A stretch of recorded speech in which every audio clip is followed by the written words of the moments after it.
Selamat datang di acara Jelajah Kuliner episode Cerita Rasa. 欢迎收听美食无国界. Apa kabar para Jika lovers, para Jikers?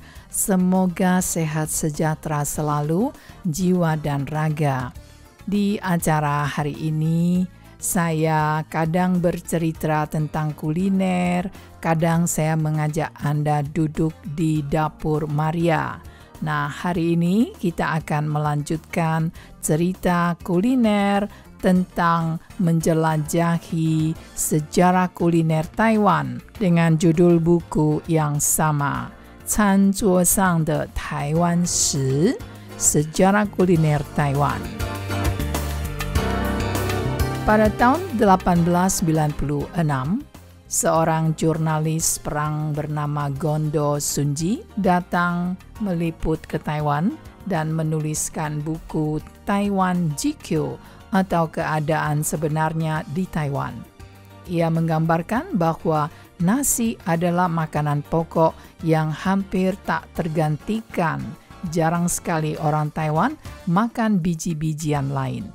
Dan untuk lauk, daging babi lagi-lagi menjadi raja meja makan, disusul ayam, bebek angsa, dan burung merpati.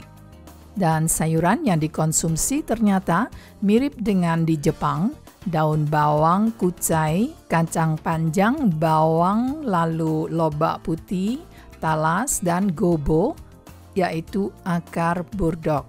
Jadi semua dimasak dengan minyak, artinya ditumis dengan minyak dan biasanya juga dipadukan dengan daging babi. Ada satu kebiasaan yang mencolok adalah asinan atau sayur acar menjadi lauk penting. Dari akar-akaran, daun-daunan, jahe, daun bawang pedas, hingga labu semuanya bisa diasinkan. Dan ada satu lagi, mungkin juga buah nanas diasinkan dan bisa dimasak dengan daging ataupun dengan ikan. Dalam memasak, rasio daging dan sayur biasanya sekitar 2:8. Ini menunjukkan bahwa sayur tetap mendominasi. Menurut buku Sejarah Kuliner Taiwan, ternyata pola makan sangat teratur. 2 kali makan utama sehari. Pagi dimulai dengan bubur nasi, ditemani 2-3 jenis asinan, kacang tanah, dan kacang rebus. Makan siang dan malam lebih bervariasi, tergantung kaya atau miskin keluarga tersebut. Namun malam hari selalu jadi puncak, 4 atau 5 lauk hangat ditambah 2 atau 3 jenis asinan. Nah, teman-teman tentu merasa heran, asinan apa saja? Sebenarnya ini seperti kimchinya orang Korea dan acar orang Indonesia. Karena banyak sekali asinan sehingga apa saja bisa diasinkan.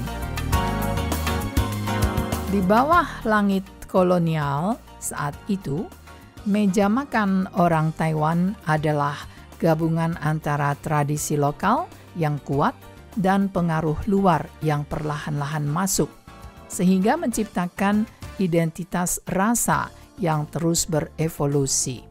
Nah, memasuki detail cara masak di Taiwan era penjajahan Jepang, ada satu hal yang mencolok, apapun yang dimasak, daging, ikan, atau sayur, selalu harus melewati minyak terlebih dahulu.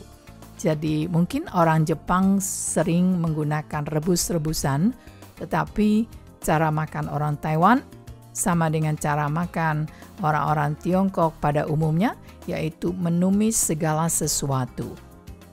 Seperti kalau kita di Indonesia menggoreng.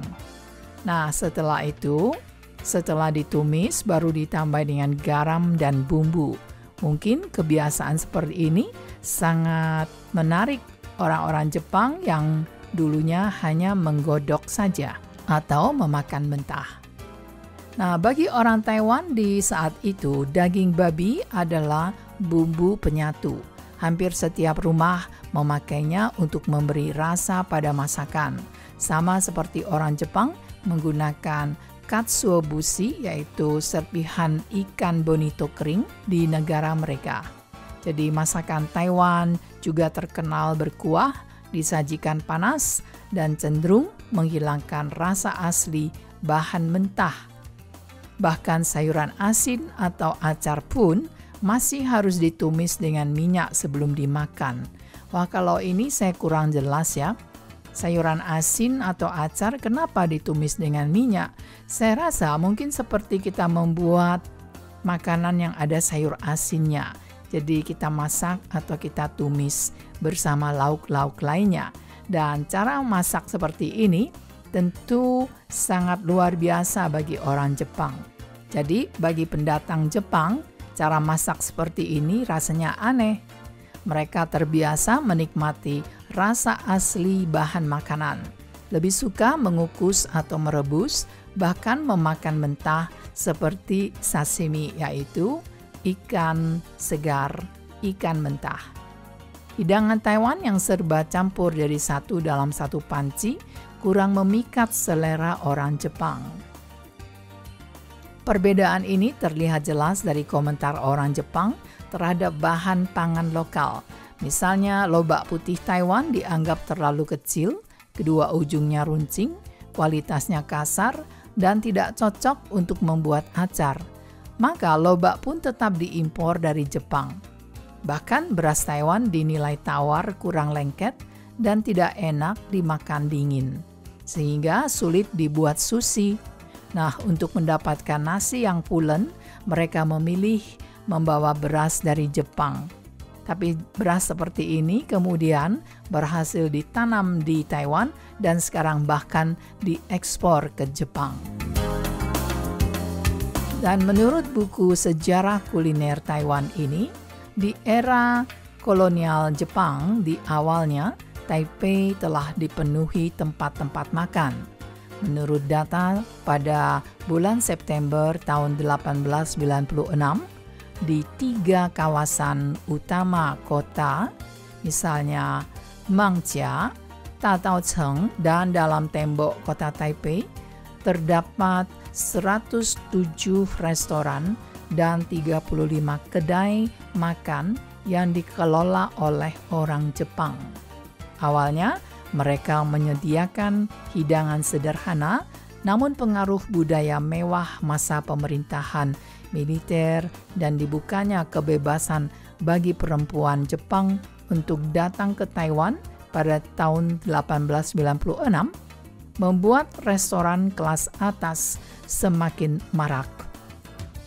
Jadi banyak kedai lainnya berubah fungsi menjadi tempat hiburan malam bernuansa erotis.